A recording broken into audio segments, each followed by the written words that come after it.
السلام علیکم ګرانو دوستانو. نن به زه تاسو ته د کرکټ په هکله باندې یو څو تازه او ډېر مهم خبرونه درکړم. چې خاص کر زه به تاسو ته وایم چې هندوستان یو داسې ټورنمنټ راباسي چې کوم کې به د افغانستان، پاکستان، هندوستان، سریلانکا او بنګلادیش لوبغاړي په یو ټیم کې که خیري لوبه ترسره کوي. بل به زه تاسو ته دغه ټي10 لیګ په هکله باندې یو خبر درکړم چې د ټي10 لیګ تاریخونه هم اعلان شوي دي.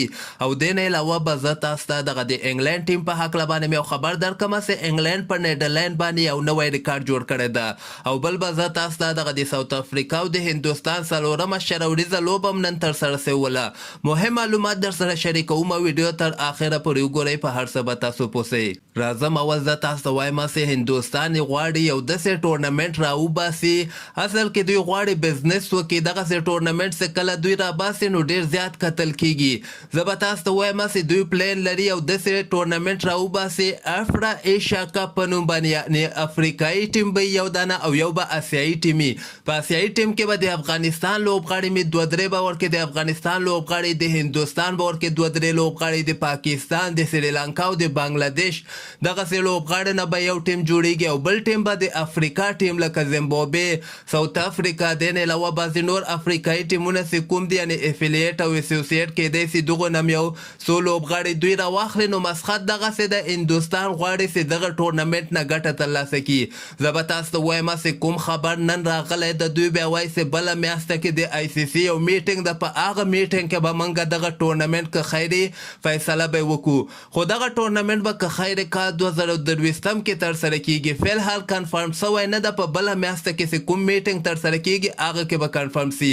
نو دغلته ښه خبر دا ده چې د افغانستان رشید خان، محمد نبی، حضرت الله زازی، رحمان الله ګوربز غوندې، نجیب زدران غوندې لوبغاړو ته موقع شته ده چې په دغه ټورنمنټ کې لوبه ترسره کړي. دغه نه مخکې یو وارې په کال 2007 کې هم دغسې ټورنمنټ دوی ترسره کړی او 3 شره ورځې لوبې به ترسره کیږي. کال 2007 کې چې کوم ولته هم 3 شره ورځې لوبې ترسره شولې، هغلته یو د ساوت افریقا د ټیم لوبغاړي ول، یو د کینیا د ټیم لوبغاړي ول او یو د زیمبابوې د ټیم لوبغاړو نه یو ټیم جوړ شوی و او دغه بل ټیم د پاکستان، بنګلادیش، سریلانکا او همدغسې هندوستان دغه نه یو بل اسیایي ټیم جوړ شوی و.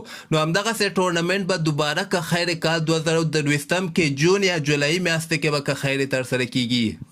او بل به زه تاسو ته هغه ټي10 لیګ په هکله باندې یو خبر درکړم چې ټي10 لیګ زیاتره پکې د افغانستان لوبغاړي اخیستل کیږي، یعنې رحمان الله ګوربز، حضرت الله زازی، نجیب زدرا، نور احمد، دې نه علاوه قیس احمد، شهزاد محمدي، کریم جانت، عظمت الله عمرزی. ډېر زیات د افغانستان لوبغاړي همیشه په ټي10 لیګ کې اخیستل کیږي او ډېر ښه ځلیږي. یعنې 10 اوره ټورنمنټ او د افغانستان لوبغاړو ته ښه سوټ هم کوي، یعنې دوی ورکې ډېر ښه چلیږي.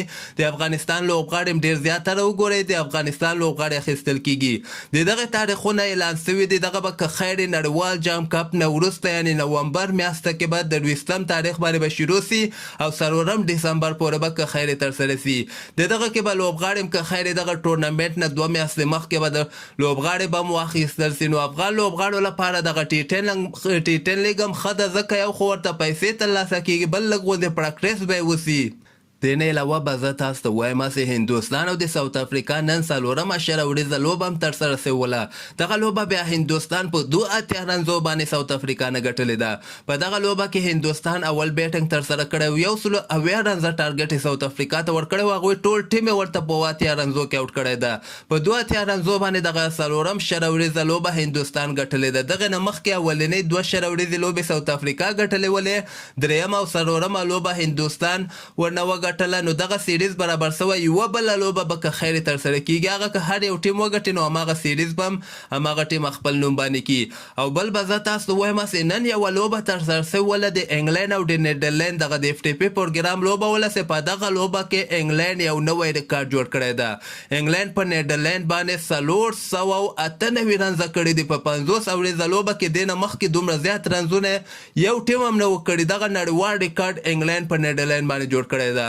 همدغسې انګلند دغه لوبه هم ګټلې ده په 232 رنزو باندې نیدرلینډ نه دغه لوبه ګټلې ده او د انګلند لپاره هغه جوس بټلر چې کوم د 162 رنزې کړي دي، ډیوډ میلار 125 رنزه کړي او فیل ساټ 122 رنزه کړي دي. یعنی درې لوبغاړو په دغه لوبه کې سلیزه وهلې ده او لیم لیوینګسټن شپږ رنزه کړي دي او یو لوبغاړی ورکې 50 وهلې ده. نو موږ هم غواړو افغانستان ټیم چې کوم د دغه ضعیفه ټیمونه لکه نیدرلینډ، زیمبابوې همدغسې لوبه وکړي لکه څنګه چې انګلند نن وکړله. 300 400 پورې ټارګټ باید افغانستان دغه ضعیفه ټیمونو ته ورکړي.